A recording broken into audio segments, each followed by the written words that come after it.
In today's podcast, we're going to talk about some of the root causes that cause burnout and all the stress that's, involved with cybersecurity, and some of the things you can do to help mitigate it and make your life more enjoyable. So stay tuned.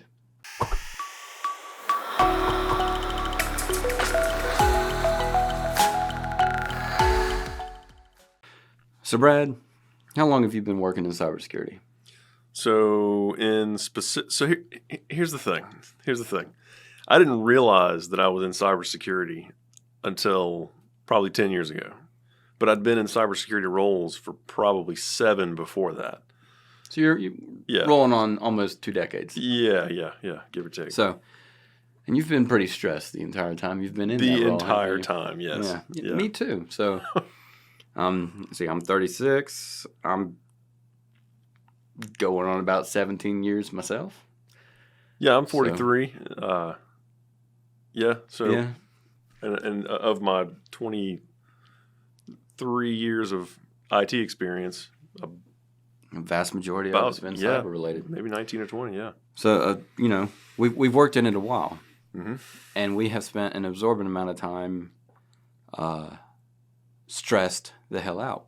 And that's because we know what's going on. And most people, there's a saying that ignorance is bliss. Oh, yeah. It certainly is. If you don't know, you don't care. Mm-hmm. But once you know, it eats at you. Especially if you do care. Especially if you actually have work ethic, motivation, aptitude, and the care and want to do well. Right.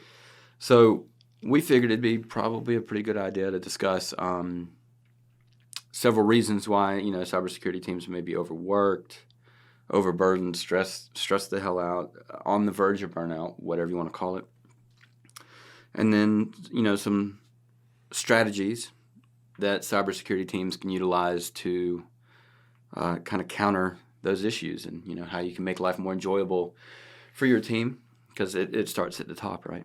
So, and possibly prolong your career in cybersecurity or your life. Yeah, or your life. Stress takes a very bad toll on the human body.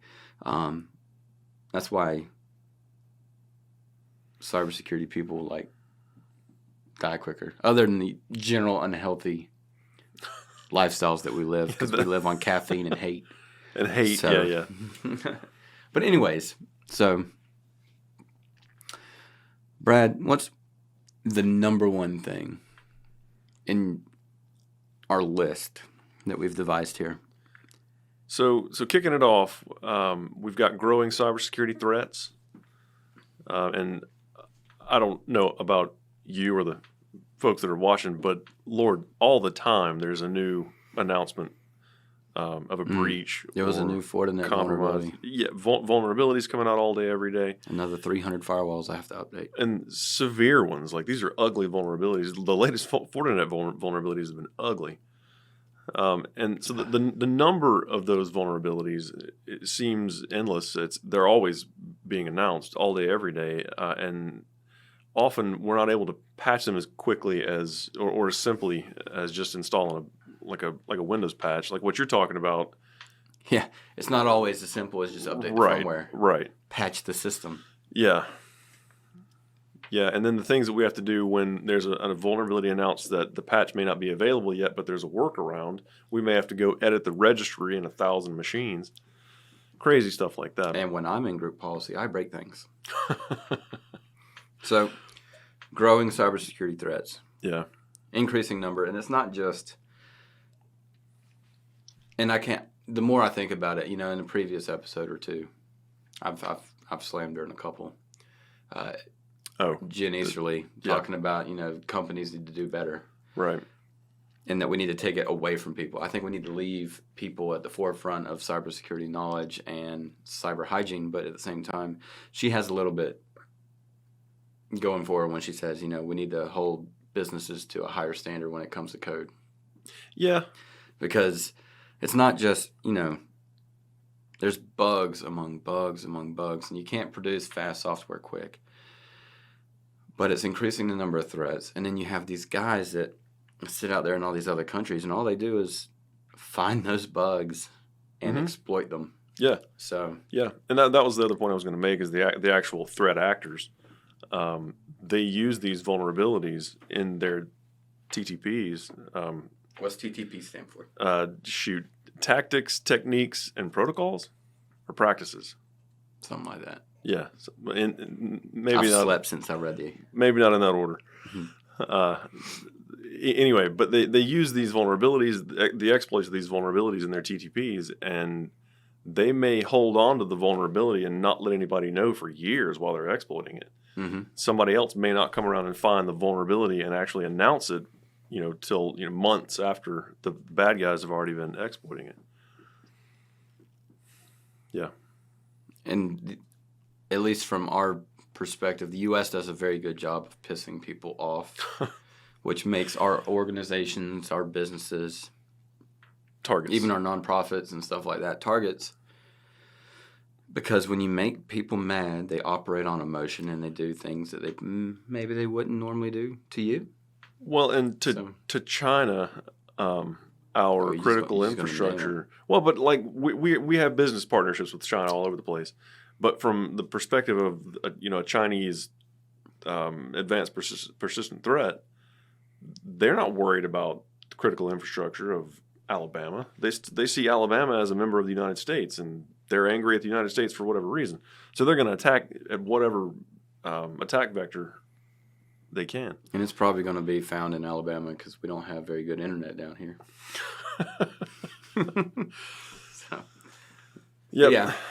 So the next one on the list, and I'll let you introduce a couple in just a second. So the next one we have on the list is a lack of skilled professionals. And we don't – so, of course, there is a cybersecurity shortage in our world today. 3.5 million by 2025. Is it that deep? Jeez, man. Yeah, it's going to be rough. Yeah, that is. And little things like ChatGPT, some AI stuff, that's helping here and there. But still, we need people. We need people that know what they're doing, and then we need to be able to afford them. Because traditionally, cybersecurity roles have been high just because of the pressure and the knowledge base and the rarity of the skill. I was about to say there's a definite supply and demand correlation there, right? We have so few people that actually know what the hell they're talking about when it comes to cyber. Yeah. That they're able to demand astronomical rates. We are able to demand very high rates for what we do. Yeah. And it's because we take it seriously and we know what we're talking about. If we had a lot more people that knew what they were talking about, people wouldn't be so stressed because we would have a bench of folks. An affordable bench of folks, yeah. And their rates would be lower, so it'd be more affordable for the cyber team as a whole. Yep. And you could take time off without having to worry about stuff piling up at home. Yeah, because the organization has been able to afford more resources to do the jobs. And that's one of the points I wanted to make in this one was in that bullet point of lack of skilled professionals, I see the organizations still not putting the resources into the security team that they need to put into the security team. Exactly. Most of the security teams that I deal with either aren't existent, like there's not one, or they're skeleton crew, or wearing multiple hats. Sysadmin that put on the CISO hat for the afternoon, and we can't do that anymore. I do work with a major organization. Their CIO also fills the CISO role because the company won't fund the role for the CISO. Yeah. And I'm like, how do you keep up? He's like, well, I'm stressed out and I'm overworked. So, and I feel bad for him. Like, let me help. Yeah, it's really tough. I mean, and those hats can be contrary sometimes. You put on your CIO hat, I need things to do this, and this. Yeah, and your CISO hat's like, well, you can't. Yeah, the CIO hat's go, and the CISO hat is hold on, think about it. I think the lack of skilled professionals also isn't necessarily folks that can understand cybersecurity or IT in general. I think a lot of it has to do with a general entitlement and lack of work ethic these days. Well, fair enough. Because we've all seen people that'll show up, they'll send 3 emails talking about things, and then they won't look at anything anymore for the rest of the day. Because they sent their 3 emails. I've done my job. Lord knows they can get a lot more done if they... And it doesn't have to be high-paced stress. It could just be like, A fourth email, maybe. A fourth or fifth. Yeah. So Lord. next on next on the list, constantly evolving technology. Yeah. And we kind of had a conversation about this before we got started. Is how many times have people walked up to you and asked you specifically, Brad, how do I secure the system that I've been running for 10 years? 10 years. I've been a Linux admin for 10 years. How do I harden a Linux operating system? So you tell me, man, write the guide and I'll explain what's required. Dude, I can give you the benchmark, but that doesn't mean I know exactly what setting's going to break all your crap. Exactly. And to me, like that constantly evolving technology, the cybersecurity guys, again, in every role that I've been in, every role that I've seen, the teams that I've been a part of, the cybersec guys are expected to know the technologies better than the technology owners. You better be a damn good general technologist. Yeah, you got to be. And you got to pay attention to what the future may bring. I mean, you have Meta doing their VR augmented world, I'm floating with no legs stuff. But then you also have to think of things like, Elon Musk's Neuralink. That's going to it's going to pay big dividends for folks that are paralyzed or blind or have certain cognitive abilities that prevent them from doing things other folks would. It might give people superpowers in the future. You never know. Artificial intelligence and machine learning are all of a sudden changing things for us because you're no longer just dealing with the kid in a hoodie in his mom's basement. You're having to deal with possibly sentient technology that's able to do things at scale. Well, yeah, so now the kid in the hoodie in his mom's basement has been virtualized.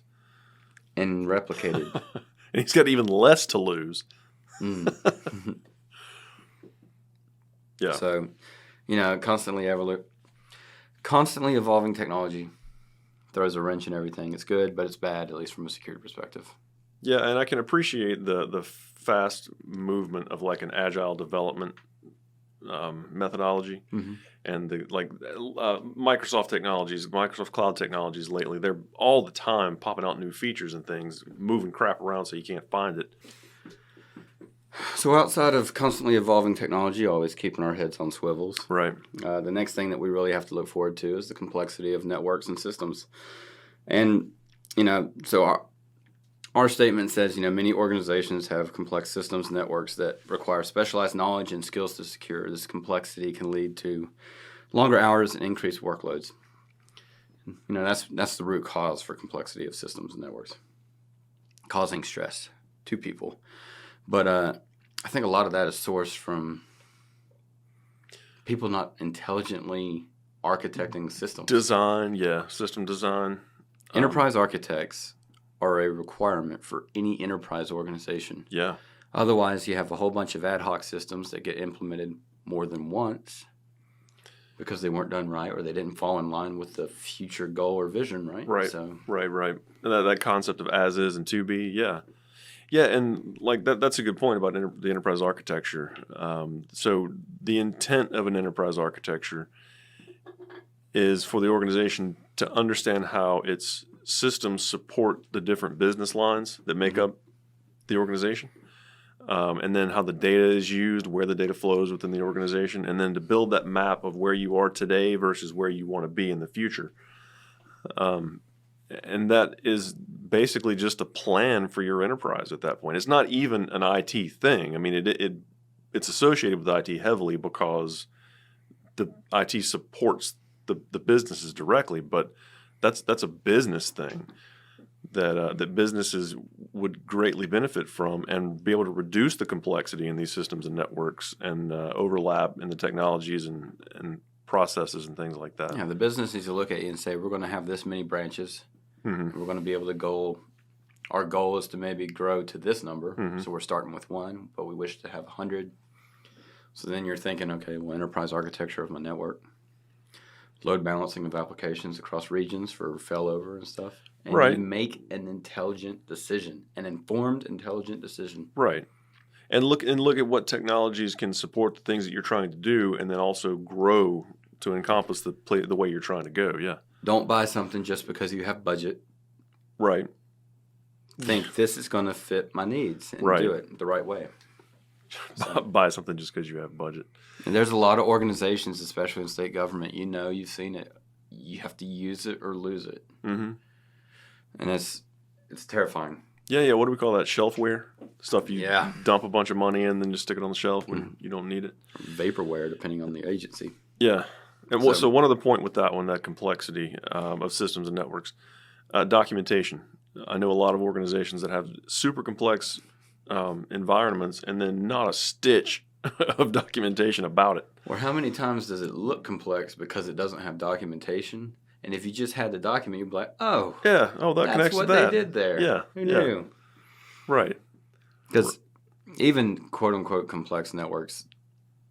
Well, it's just pathways for the most part. Right. Yeah. It's like, oh, okay, well, that makes a lot of sense now that I look at it. Yeah, and to tack on to the one a minute ago, the evolving technologies, the technology has become rather complex as well. Like think about Docker. I can get Docker working. I can get a container up with and running. An all-included script that does it for Right. me. I can figure out what to type in, all that great stuff. But man, like figuring out the inner workings of Docker, I have no idea how that junk works. Magic. It is magic. It looks like magic to me. But then again, like nice. I've spent a lot of time in Linux. I've gotten to learn the Linux operating system better than I had in the past, and it's less and less magic. So the stuff like that, it becomes less and less as the curtain is removed. It transitions from magic to science once you realize that. It's like, oh, that's how that works. Yeah. If you can pull the mask of ignorance away, you can get to know these things. But that stuff takes time. You can't be an SME in everything. God, no. And that's I where wouldn't want to be one. Oh, my brain would explode. It's darn near there anyway. So those are like the 5 heavy hitters, right? We haven't hit the fifth causes. We're at number 4. Number 5. So Brad, Mr. Risk and Compliance. What's the 5th ranked? 5th reason people are burning out, which is my personal Hades, compliance and regulatory requirements. Ever changing. These things are changing as often as the technology is changing. Yeah, well, I mean, we just got Rev 5 of 853 in 2020. Yeah, that's just right in the NIST world. Yeah. How many people read the other 4 revisions? No, I haven't read. I've only seen 3, 4, and 5. I haven't even seen 1 and 2. Exactly. Old school. Oof. Yeah. So the regulatory requirements. I mean, we've got proposed changes to HIPAA, I believe. We have changes to GLBA that are pretty impactful. Especially for who all it applies to that has no clue that it applies to them. Yeah, it broadened the application of those regulatory requirements. If you own a car dealership, you got to follow GLBA. If you touch any financial information that deals with loans to individuals, you're subject to GLBA requirements. Banks, read it and call us when you Best need help. Buy with their credit card, anything. Well, like loan applications and that kind of thing. So the compliance and regulatory requirements, if you work in an organization that you think you want to go for federal contracts. Yes. Yeah. Expect to expand your security team tremendously.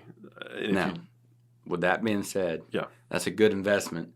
It is. Because you get a hold of that federal government cow and you can milk that thing. Make a lot of money because Lord knows they need it. Because we still have China still in our secrets from Lockheed Martin and all them. Mm-hmm. So how do they have an F-22 that looks just like our F-22, except they don't call it an F-22? They painted it red. Yeah. I mean, we can get into details about the complexities of compliance and regulations. It's ever-changing. Yeah. But it is a serious source for burnout. It's a serious source of burnout because people are actually starting to pay attention to it. Mm-hmm. The knowledge has rolled downhill enough to where people are starting to realize, oh, I have these things that I have to do. And on top of that, potatoes. Potatoes? Yeah, that's what I call our presidents. Oh. because they're all a bunch of potatoes. Not POTUS.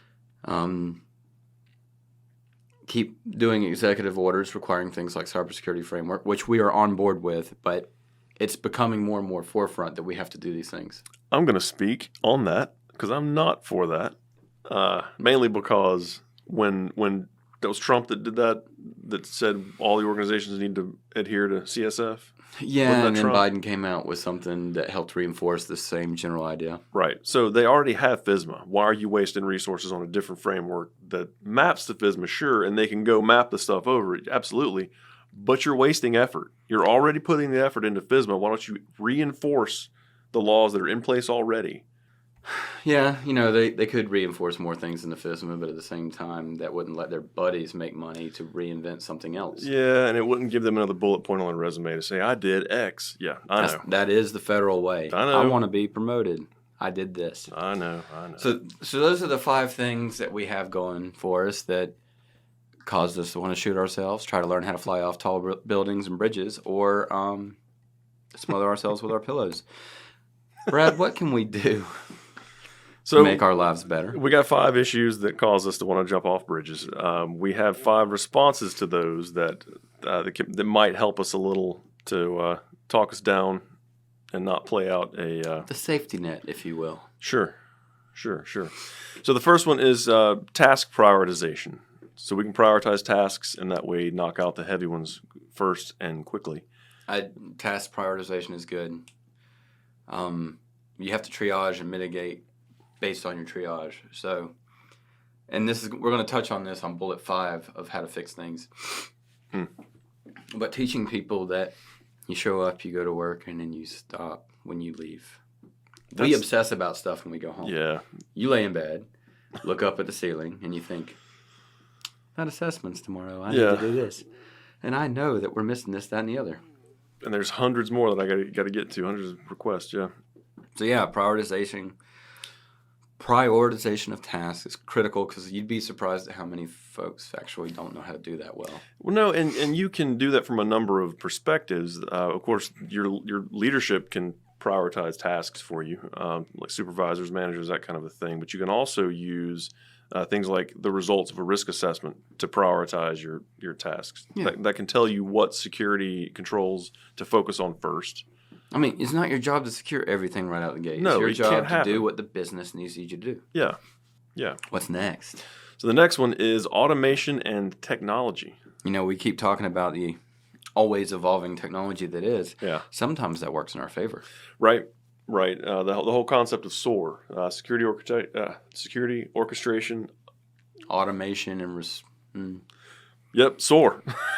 Automated technologies. The ability to use technology to do things for you that you normally would have to do manually. So, you Google what that means because we mess up acronyms all the time here.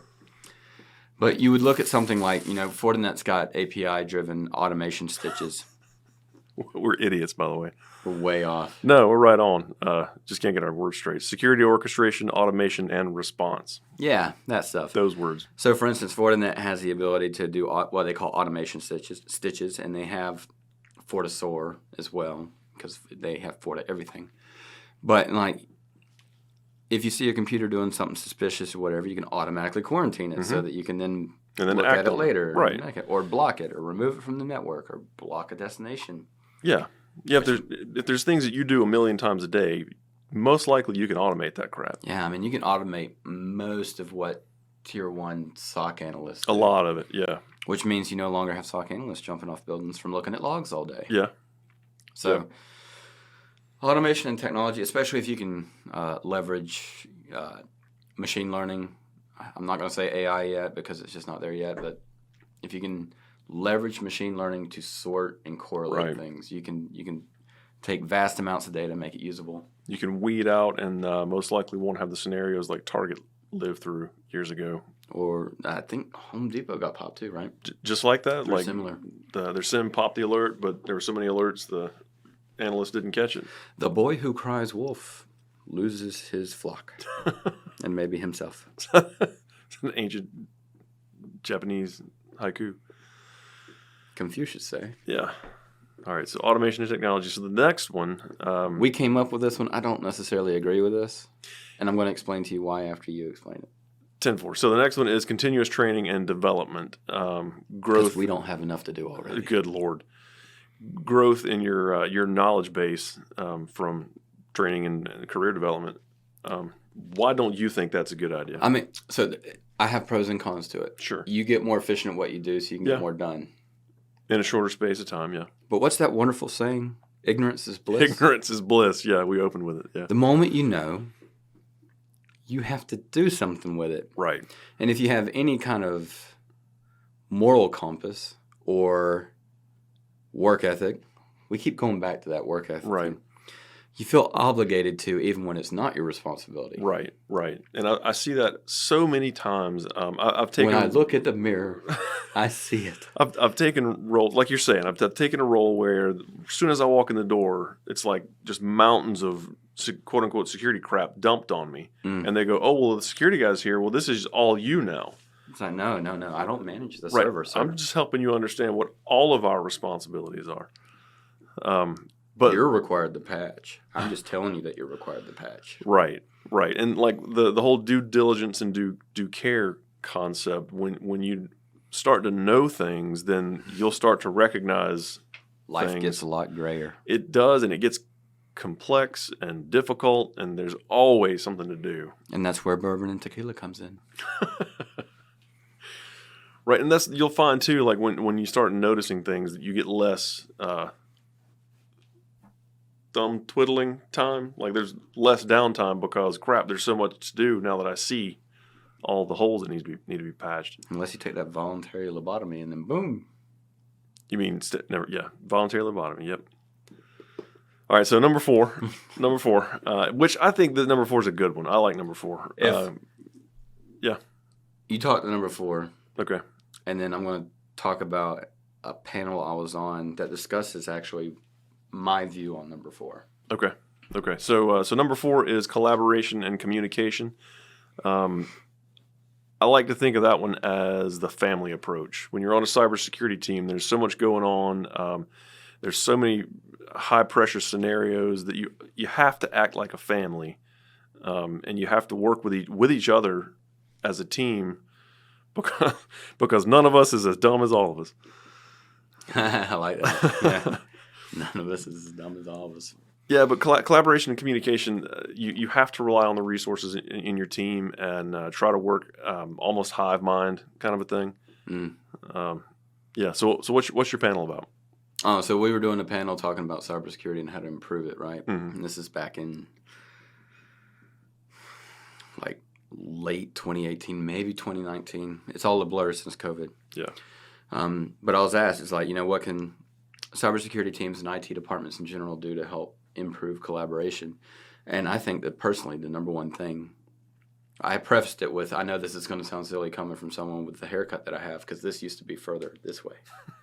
Like, I had that whole Lieutenant Borg or whatever thing from Fifth Element. You know what I'm talking about? Yes, I know exactly. Gary Oldman. Gary Oldman from Fifth Element. Yep. But I said, I think the number one thing that we need to do is we need to get over ourselves. We need to check our egos at the door, because you would be surprised at how many people refuse to ask for help or any input when it comes to cyber. And it's either because they don't want to be viewed as not knowing, or they don't want folks to know that they might have an incident on their hands. It's like, dude, I mean, it's just going to get worse. Yeah, eventually they're going to figure it out. And if you didn't say something, exactly. Lord. So collaboration and communication is key. We do not live in a vacuum. Mm-hmm. You have a lot of smart people around you, whether you agree to that or not. And you do not know everything. So lean on the people that are next to you and get through your stuff in the way that you should. And be cool with everybody. We've all got stuff going on. Yeah, everybody does, yeah, man. Collaborate and communicate and listen. Communicate, yeah. When someone's talking to you, don't sit there and try to come up with responses to what they're saying. Because if you're doing that, you're not listening. You're thinking about other things. Confucius say. That's not Confucius. That's Pruitt. Pruitt say. Actually listen to the words coming out of people's mouths. Last but not least, my man, Employee well-being. Yep, employee well-being. I don't have a lot of insight on this one. So Brad doesn't know what it's like to live a healthy lifestyle when it comes to separating yourself from work. Neither do I. It's really hard to compartmentalize. But I've tried, and that's exactly what you need to do. So our little footnote here is burnout and overwork can be addressed by promoting employee well-being. Mm-hmm. This includes encouraging breaks, time off, and healthy work habits. Additionally, providing resources for mental health and wellness can help support overall stuff, which makes sense. But at the end of the day, you need to tell your people, work when you're at work, but don't stress yourself out and kill yourself over it. Show up, put in your 8 or 9, depending. A lot of places Whatever are it doing takes. these, 410s these days or something. Do what you're supposed to do, but then go home, see your family, exercise, do something for fun. Try to eat relatively healthy. Maybe dial back the Monsters and the Diet Dr. Peppers. One day I'll figure out how to do that. But, I mean, when you do just simple things like that, quality of life goes up. You're not as depressed when you go home. Sure, you might be going home to a single-bedroom apartment and a cat because you spent all day looking at logs and you don't know how to communicate talk to or people. connect to people. But at least your body will be a little bit happier.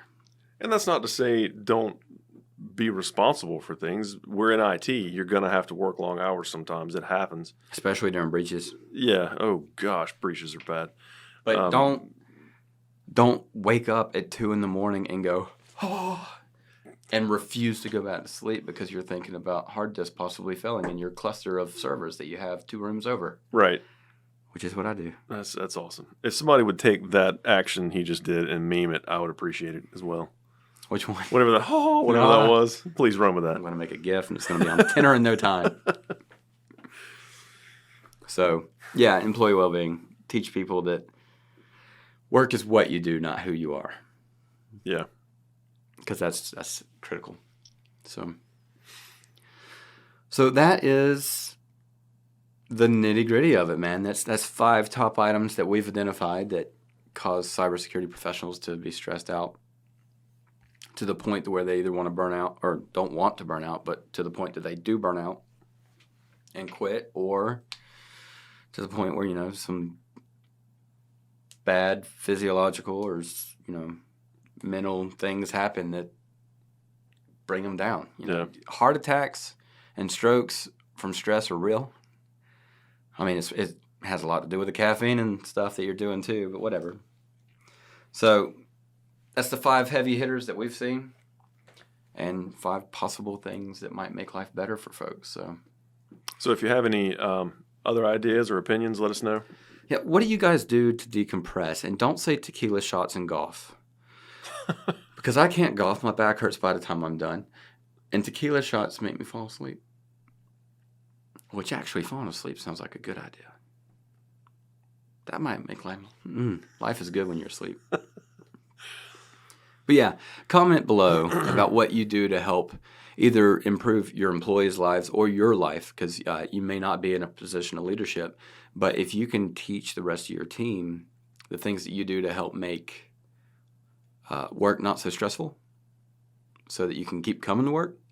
Yeah, we'd love to hear your ideas. We'd love to hear your ideas. Mm-hmm. Otherwise, do us a favor. If you liked the video, hit the thumbs up button. If you didn't, hit the thumbs down button and tell us why in the comments. Either way, you're helping me. And if you haven't already, hit subscribe, hit the notify bell so you know when we produce new stuff. And do me a favor. I would like to start doing some remote interviews with other cybersecurity folks from abroad. So comment or tag them in the comments below. Yeah. That way they can find out about us, we can find out about them, and we can set up some good, useful stuff for you. But until next time, remember, security is achievable. Don't stress yourself out.